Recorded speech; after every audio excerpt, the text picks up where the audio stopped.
हरे कृष्णा। हमारे इस चैनल वेद भूमि एस्ट्रो में आपका स्वागत है।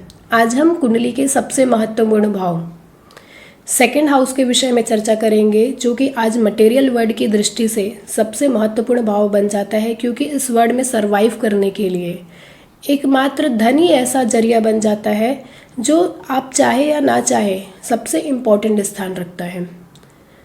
तो सेकंड हाउस से हम हमारे एक्यूमुलेटेड वेल्थ को, मनी को देखते हैं। इसके अलावा हम लाइफ में किन चीज़ों को सेविंग करते हैं उसको भी सेकंड हाउस से देखा जाता है। सेकंड हाउस से हमारी स्पीच, हमारी वाणी का, हमारे फूड इनटेक का, हमारी फैमिली का के बारे में हम क्या कर सकते हैं, पता कर सकते हैं। जैसे कि सेकंड हाउस हमारे संस्कारों को दर्शाता है, तो सेकंड हाउस में जिन भी प्लैनेट्स का प्रभाव पड़ता है वह दर्शाते हैं कि बच्चे को संस्कार कैसे दिए गए हैं, बच्चे की अपब्रिंगिंग कैसी हुई है। जैसे यदि शुभ ग्रह का प्रभाव है, तो शुभ ग्रह का प्रभाव यदि सेकंड हाउस में पड़ रहा है तो आप देखेंगे कि ऐसे लोगों को एक अच्छे इन्वायरमेंट में क्या किया गया होता है, बड़ा किया गया होता है। वहीं पे यदि पाप ग्रह का प्रभाव है तो वहाँ पे बैठे हुए मेलेफिक प्लैनेट्स कहीं ना कहीं उनकी वाणी को, स्पीच को प्रभावित करते हैं, उनके संस्कारों पे भी इम्पैक्ट पड़ता है, जो आगे चल के उनकी मोरल वैल्यूज़ भी क्या करते हैं, डिसाइड करते हैं। क्योंकि देखिए, जो भी बचपन में हमको संस्कार मिले हुए हैं उसके बेसिस पे ही हम लाइफ में किन चीज़ों को इम्पोर्टेंस देंगे, क्या चीज़ों को हम वैल्यू करेंगे, वो क्या हो जाती है, बचपन से ही हमें डिसाइड हो जाती हैं। तो वहाँ पे मान लीजिए यदि शुभ ग्रह का प्रभाव है, अलग अलग प्लैनेट बैठे हुए हैं, तो वो दर्शाएंगे कि हम वैल्यू किन चीज़ों को देते हैं। जैसे कि वहाँ पे गुरु बुद्ध बैठे हुए हैं तो वो दर्शाते हैं, जो कि ज्ञान के कारक ग्रह बुद्धि को दर्शाते हैं। तो कहीं ना कहीं पर्सन की लाइफ में धन के अलावा जो उनके ज्ञान और बुद्धि है वो क्या करेंगी, सबसे ज़्यादा वैल्यू स्थान लेती है। यदि मून बैठा हुआ है तो जैसे कि मून भावना को दर्शाता है, तो भावनात्मक वैल्यू ज़्यादा रहती है। शुक्र बैठा हुआ है तो लग्जरी कंफर्ट को तो इम्पोर्टेंस देते हैं। यदि हम दूसरे साइड की बात करें तो रिलेशनशिप उनके लिए सबसे ज़्यादा वैल्यूएबल हो जाता है। शनि है, जैसे कि शनि कर्म कारक ग्रह है, तो कहीं ना कहीं वह पर्सन यह सोचता है कि उसके कर्म के द्वारा ही उसकी क्या होगी, पहचान होगी। तो पर्सन के लिए वैल्यू किसकी हो जाती है, कर्म की हो जाती है।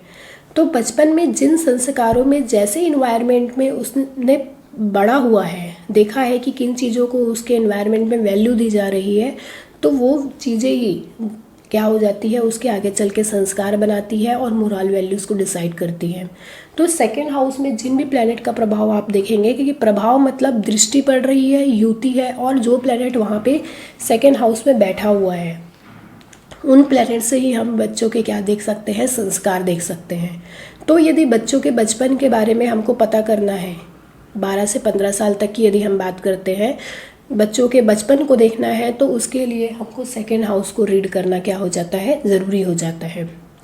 इसके अलावा सेकंड हाउस हमारी स्पीच का, वाणी का होता है। इसके अलावा सेकंड हाउस वाक सिद्धि का भी होता है। तो आप देखेंगे कि सेकंड हाउस में जो प्लैनेट बैठे हुए हैं वो कहीं ना कहीं हमारी वाणी को भी प्रभावित करते हैं। तो यदि शुभ ग्रह वहाँ पे बैठे हुए हैं तो देखेंगे कि ऐसे लोगों की जो वाणी होती है वो मधुर होती है। वहीं पे मेलेफिक प्लैनेट के प्रभाव में है सेकंड हाउस, तो आप देखेंगे कि वाणी में कहीं ना कहीं कटुता आती है। और सेकंड हाउस यदि प्रभावित है क्रूर ग्रह से, तो आप देखेंगे किसी ना किसी प्रकार का लत या एडिक्शन जरूर देता है। जैसे राहु या शनि बैठे हुए हैं तो आप देखेंगे कि ये किसी ना किसी प्रकार का एडिक्शन पर्सन को क्या करते हैं, जरूर देते हैं। जैसे शनि यदि वक्री होकर बैठा हुआ है तो ड्रग्स से रिलेटेड प्रॉब्लम भी, लत भी, एडिक्शन भी वहाँ पर बैठा हुआ शनि प्रोवाइड करता है। और राहु भी वहाँ पे बैठकर किसी ना किसी प्रकार का एडिक्शन देता है। वो एडिक्शन क्या होगा, वो अदर प्लैनेट का जो इम्पैक्ट पड़ रहा है उससे हम क्या कर सकते हैं, डिसाइड कर सकते हैं। तो जो भी हमारे संस्कार मिले हुए हैं, कहीं ना कहीं वो हमारी वाणी को भी क्या करते हैं, प्रभावित करते हैं। तो आप देखिए, जब भी आप किसी संस्कारी पर्सन से बात करेंगे तो उसकी जो मोरल वैल्यूज़ होते हैं वो आपको अपने आप ही पता चल जाते हैं कि इस बच्चे की अपब्रिंगिंग कैसे की गई है। तो सेकेंड हाउस संस्कारों के लिए बहुत ज़्यादा इम्पोर्टेंट रखता है। इसके अलावा सेकंड हाउस फूड का होता है। कहीं ना कहीं हम जो फूड इंटेक लेते हैं, सात्विक या तामसिक, यह भी सेकंड हाउस में बैठे हुए प्लैनेट क्या करते हैं, डिसाइड करते हैं। जैसे कि वहाँ पे यदि सात्विक ग्रहों का प्रभाव है तो आप देखेंगे कि ऐसे लोग वेजिटेरियन होते हैं और सात्विक आहार लेना क्या करते हैं, प्रिफर करते हैं। और कहीं ना कहीं ये आहार ही उनके इनकम को और उनकी जो वाणी है उसको क्या करते हैं, प्रभावित करते हैं। इसीलिए कहा जाता है कि तामसिक आहार की जगह हमें सात्विक आहार क्या करना चाहिए, ग्रहण करना चाहिए। कई बार आप देखेंगे कि राहु जैसा प्लैनेट यदि वहाँ पे बैठा हुआ है तो कई बार एब्यूसिव लैंग्वेज की भी उनके चांसेस रहते हैं। सेकेंड हाउस इसलिए भी इम्पॉर्टेंट बन जाता है क्योंकि जब भी मैरिज होती है, मैच मेकिंग के समय हमको जो दो कपल्स होते हैं उनका सेकेंड हाउस मैच करना ज़रूरी होता है, क्योंकि सेकेंड हाउस वाणी का है। यदि दोनों के सेकेंड हाउस एफ्लिक्टेड है, पाप प्रभाव में है, तो आप देखेंगे कि दोनों की जो एब्यूसिव लैंग्वेज के कारण, पाप प्रभाव के कारण जो सेकेंड हाउस में पड़ रहा है, वाणी के कारण वो उनकी क्या होती है, मैरिज में प्रॉब्लम आती है। इसके अलावा जब भी हम जेम स्टोन का, रत्न की बात करते हैं, उनके सिलेक्शन के लिए भी सेकेंड हाउस का सबसे इम्पॉर्टेंट रोल होता है, क्योंकि सेकेंड हाउस जेम्स और ज्वेलरी का भी होता है, रत्नों का और जितने भी ज्वेलरीज आइटम होते हैं उनका स्थान क्या होता है, सेकेंड हाउस। तो कई बार आप देखेंगे जेम स्टोन सिलेक्शन के समय यदि आपकी सेकेंड हाउस में राहु या फिर पाप ग्रह का प्रभाव है, स्पेशली राहु की बात करते हैं, तो जेम स्टोन धारण करने में क्या हो जाती है, कई बार गलती हो जाती है। इसके अलावा यदि हम बात करते हैं सेकेंड हाउस, पहले तो हमने बात किया संस्कारों की, मोरल वैल्यूज़ की, फूड की, वाणी स्पीच कैसी होती है। अब हम बात करते हैं अपब्रिंगिंग की बात की। अब होता है इसमें एक टॉपिक आता है एक्यूमुलेटेड वेल्थ, जो सबसे ज़्यादा इम्पोर्टेंट है। सेकेंड हाउस हमारी एक्यूमुलेटेड वेल्थ को दर्शाता है। सेकेंड हाउस का बैठा हुआ प्लैनेट और सेकेंड हाउस जिस भी स्थान में जाकर बैठता है, जिन भी ग्रहों के साथ संबंध बनाता है, मतलब धनेश कुंडली का जिन भी स्थानों के साथ संबंध बनाएगा, सेकेंड हाउस में जिन भी ग्रहों का प्रभाव पड़ेगा, उन ग्रहों के कारकत्व की चीज़ें आपको धन में सहायता करती हैं। जो भी प्लैनेट बैठा हुआ है सेकेंड हाउस में आपकी कुंडली में, उसको देखिए और उस प्लैनेट के कारकत्व को देखिए। सेकेंड हाउस में कौन से प्लैनेट, सेकेंड हाउस में कौन से प्लैनेट्स की दृष्टि आ रही है, कौन से प्लैनेट्स की युति है। कहीं ना कहीं जो उन जो ग्रहों के जो कारकत्व होते हैं, सिग्निफिकेंस होते हैं, उनका प्रभाव आपको आपके काम में देखने के लिए मिलेगा और उन चीज़ों के थ्रू ही आप क्या कर सकते हैं, मनी को एक्यूमुलेट कर सकते हैं। जैसे मान लीजिए कि यहाँ पे मून बैठा हुआ है, एक एग्जाम्पल की बात करते हैं, मून सेकेंड हाउस में बैठा हुआ है, तो मून के सिग्निफिकेंस को आप देखिए। मून माता को दर्शाता है, मून जितने भी लिक्विड इनटेक होते हैं, फूड को दर्शाता है, जितने भी डेयरी प्रोडक्ट्स होते हैं, केमिकल चीज़ें होती हैं, उनको मून दर्शाता है। तो मून से रिलेटेड सिग्निफिकेंस को जब आप अपने काम में शामिल करते हैं तो उनसे आपको क्या होती है, धन की प्राप्ति होती है। इसके अलावा माता के द्वारा भी धन को भी दर्शाता है, क्योंकि मून माता का भी कारक ग्रह है। इसके अलावा यदि वहाँ पे जुपिटर बैठा हुआ है तो टीचिंग फील्ड से रिलेटेड, फाइनेंस से रिलेटेड, कुछ हायर लर्निंग के जरिए, नॉलेज के जरिए, टीचिंग, तो इस तरीके से चीज़ों को आपको देखना है कि सेकेंड हाउस में किन ग्रहों का प्रभाव पड़ रहा है। उन ग्रहों के प्रभाव को देखकर आप अपने धन के इनकम का पता कर सकते हैं, सोर्स ऑफ इनकम देख सकते हैं।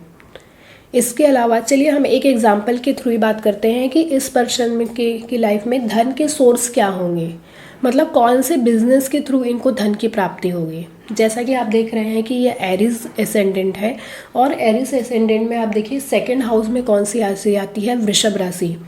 देखिए वहाँ पे जो राशि आ रही है उसका भी कहीं ना कहीं आपको प्रभाव देखने के लिए मिलेगा, क्योंकि देखिए सेकेंड हाउस के जो लॉर्ड है वो कौन बनते हैं, शुक्र बनते हैं। तो शुक्र कौन से हाउस में बैठा हुआ है, 8th हाउस में, और अपने ही घर को क्या कर रहा है, देख रहा है। तो हम ये बोल सकते हैं कि इस पर्सन की लाइफ में जो धन की स्थिति है वह क्या होगी, अच्छी होगी, क्योंकि शुक्र 8th हाउस से अपने ही घर को देखकर क्या कर रहा है, बलि बना रहा है। तो इनके जो धन की स्थिति है वो क्या होगी, अच्छी होगी। अब हम देखते हैं कि धन का सोर्स क्या होगा।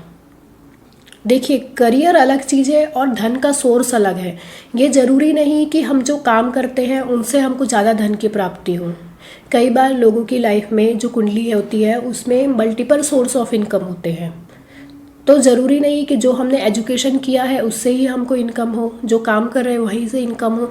कई बार आप देखेंगे कि कई लोग प्रॉपर्टी के ज़रिए भी इनकम करते हैं, जो स्पेक्यूलेशन करते हैं या फिर शेयर मार्केट करते हैं, उससे भी उनको इनकम होती है। कई बार इनहेरिटेड प्रॉपर्टी के थ्रू इनकम होती है। तो अलग अलग सोर्सेज के ज़रिए भी जो इनकम होती है वो हमको सेकेंड हाउस में जो प्लेनेट का प्रभाव पड़ रहा है उसके ज़रिए हमको क्या होती है, प्राप्त होती है। तो देखिए यहाँ पे शुक्र अपने ही घर को देख रहा है। तो शुक्र के कारक तत्व कौन कौन से होते हैं? शुक्र जैसा कि जितने भी ब्यूटी प्रोडक्ट्स होते हैं, क्लॉथ्स होते हैं, जितने भी आप देखेंगे ग्रूमिंग की चीज़ें होती हैं, ज्वेलरी हो गए, जेम्स हो गए, इन सब चीज़ों को कौन दर्शाता है? शुक्र दर्शाता है, क्लॉथ्स को दर्शाता है। और इसके अलावा आप देखिए यहाँ पे इसकी दृष्टि पड़ रही है तो शुक्र से रिलेटेड इनका काम हो सकता है। एक हम सिग्निफिकेंस की बात की तो इस पर्सन की मैं बात करूँ जिनके ये कुंडली है तो उनका क्लॉथ्स का क्या है, बिजनेस है। अब देखिए कि इनको बिजनेस से ही इनकम क्यों मिल रही है। तो आप यहाँ पे देखिए कि जो सेकेंड हाउस का लॉर्ड है, जो 10th हाउस का लॉर्ड है, 10th हाउस हमारे करियर को दर्शाता है, जो कि कहाँ पे बैठा हुआ है, आप देखेंगे कि 7th हाउस में बैठा हुआ है। 7th हाउस हमारे बिजनेस का होता है। तो कहीं ना कहीं आप ये देख सकते हैं कि इनको बिजनेस के माध्यम से क्या होगी, धन की प्राप्ति होगी। इसके अलावा जब यदि हम इस कुंडली में और डीप में जाते हैं तो शनि का संबंध, डिग्री से हम बात करते हैं तो कहीं ना कहीं यदि शनि का संबंध वीनस से भी यदि बनता है तो वह क्या दर्शाता है कि वीनस से रिलेटेड काम को क्या करता है, यह दर्शाता है। अब यहाँ पे देखिए कि राहु भी क्या बैठा हुआ है, सेकेंड हाउस में बैठा हुआ है। तो कहीं ना कहीं इनको अपने फॉरेन से रिलेटेड चीज़ों से, मतलब फॉरेन हम ये भी बोल सकते हैं, घर से दूर यदि जाकर ये बिजनेस करते हैं तो उनसे भी इनको क्या हो सकता है, वह वहाँ से धन की प्राप्ति हो सकती है। तो इन पर्सन का जो बिजनेस है वो अपने नेटिव जो बर्थ प्लेस है वहाँ से क्या है, दूर है। मतलब राहु के सिग्निफिकेंस भी वहाँ पे क्या हो गए, शामिल हो गए, क्योंकि राहु क्या दर्शाता है, दूसरे दूर की प्लेसेस को दर्शाता है, फॉरेन कम्युनिटी को दर्शाता है। इसके अलावा इनका जो क्लॉथ्स का जो काम है उसमें कहीं ना कहीं आप देखेंगे कि केतु के कारकत्व भी आपको प्रभाव में दिखेंगे, क्योंकि यहाँ पे शुक्र केतु के प्रभाव में है। शुक्र और केतु की क्या बन रही है, यहाँ पे युति बन रही है। तो जो क्लॉथ्स का काम है वो जो ट्रेडिशनल जो क्लॉथ्स होते हैं उससे रिलेटेड इनका जो काम हो सकता है। इस प्रकार आप देखेंगे कि यदि हम इनके नेचर की बात करते हैं तो कहीं ना कहीं यहाँ पे जो राहु बैठा हुआ है वह कहीं ना कहीं इनकी अपब्रिंगिंग को, इनकी वाणी को, स्पीच को और इनके जो फूड इनटेक है उनको भी क्या कर सकता है, यहाँ पे बैठा हुआ राहु प्रभावित कर सकता है। राहु कई बार एडिक्शन देता है, किन्हीं चीज़ों की लत भी दे सकता है। तो इस प्रकार से आपको चीज़ों को क्या करना है, ऑब्जर्व करना है कि कुंडली के सेकेंड भाव में किन चीज़ों का प्रभाव पड़ रहा है। इसके अलावा सेकेंड हाउस का जो लॉर्ड है वो किन ग्रहों से, किन हाउसेस से संबंध बना रहा है। यदि मान लीजिए सेकेंड हाउस का लॉर्ड फर्स्ट हाउस में बैठा हुआ है तो फर्स्ट हाउस क्या दर्शाता है, पर्सनालिटी से। तो ऐसा जो पर्सन है अपनी पर्सनालिटी के थ्रू, जितना अपनी पर्सनालिटी को क्या करेगा, अच्छे रखेंगे, उसके थ्रू, अपनी वाणी के थ्रू क्या कर सकते हैं, इनकम जनरेट कर सकते हैं। सेकेंड हाउस का प्लैनेट यदि सेकेंड हाउस में ही है तो यह इनकम के लिए, इनके धन के लिए क्या होता है, अच्छा होता है। धन की स्थिति को क्या करता है, सेकेंड हाउस का प्लैनेट सेकेंड हाउस में मजबूती प्रदान करता है।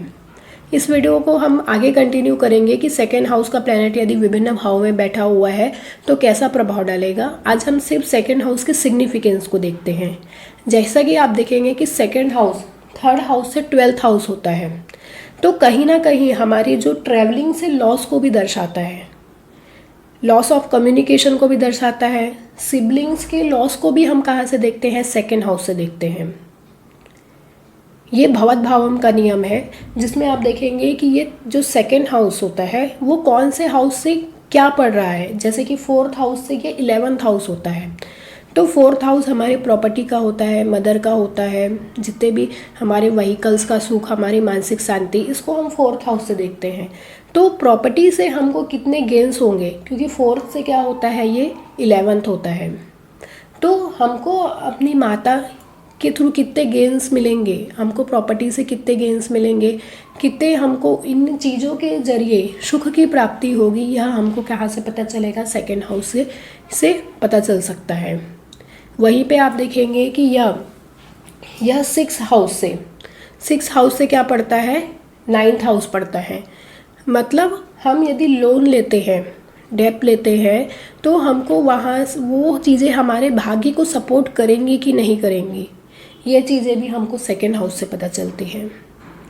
ये 7th हाउस से 8th होता है। तो आप देखेंगे कि जो स्पाउस की और जो हमारी जो कलेक्टिव एसेट होती है, जॉइंट एसेट होती है, उसको भी हम कहाँ से देखते हैं, है सेकंड हाउस से देख सकते हैं। 8 से 7th होता है। तो हम यहाँ से हमारी जो इनहेरिटेड प्रॉपर्टी होती है, कई बार हमको मैरिज के बाद मिलती है, उनके बारे में भी हम क्या कर सकते हैं, पता कर सकते हैं। इसके अलावा 7 से 8 होता है। तो आप देखेंगे कि स्पाउस की जितनी भी सर्जरी वगैरह की टाइमिंग है, सर्जरी से रिलेटेड चीज़ें हैं, वो भी हमको सेकेंड हाउस से क्या होती है, पता चलती है। इसके अलावा जैसा कि 9th हाउस से 6 स्थान है, 6ठा स्थान है, तो 9th हाउस हमारे गुरु पिता का होता है। तो हमारे पिता के जो डिसीज़ होते हैं, इलनेस होती है, उसके बारे में भी हम सेकेंड हाउस से पता कर सकते हैं। 10th से क्या होता है, 5th स्थान होता है। मतलब कर्म से क्या हुआ, ये 5th हुआ। तो आप देखेंगे कि हम अपने कर्म में हम अपने कितना एंटरटेन कर पाएंगे, क्योंकि 5th हाउस एंटरटेनमेंट का होता है। कितनी क्रिएटिव स्किल हम अपने कर्म में लगा पाएंगे, तो ये चीज़ें भी हमको सेकेंड हाउस से पता चलती हैं। 11th से 4 होता है। जितनी भी चीज़ें हमारी गेन्स होंगे, लाइफ के गेन्स देखे जाते हैं, अचीवमेंट्स, उनसे हमको कितने सुख की प्राप्ति होगी, क्योंकि 11th से 4 होता है। तो आप इस तरीके से देखिए कि हर भाव से हम हर चीज़ की चीज़ों को क्या कर सकते हैं, कुंडली के थ्रू देख सकते हैं। हम इस वीडियो को और कंटिन्यू करेंगे, जिसमें बात करेंगे कि सिर्फ हम मनी के बारे में बात करेंगे, एक्यूमुलेटेड वेल्थ के बारे में, कि कुंडली के सेकेंड हाउस में यदि अलग अलग प्लैनेट बैठे हुए तो उसका क्या प्रभाव पड़ता है, और सेकेंड का लॉर्ड अलग अलग भाव में जाता है तो हम अपनी धन की स्थिति को कैसे देख सकते हैं। क्योंकि कहीं ना कहीं सेकेंड हाउस का लॉर्ड 11 से संबंध बनाएगा तो धन योग में क्या करता है, धन योग का निर्माण करता है। यदि केंद्र और त्रिकोण से संबंध बनाता है तो यह भी एक धन योग बनता है। तो इस तरीके से सेकेंड हाउस सबसे इम्पॉर्टेंट स्थान बनता है। होप आज का यह वीडियो सेकेंड हाउस से रिलेटेड आपको पसंद आया होगा। यदि वीडियो पसंद आया हो तो लाइक, शेयर और सब्सक्राइब ज़रूर करें, और अगले वीडियोज़ के लिए चैनल के साथ बने रहें। तब तक के लिए धन्यवाद।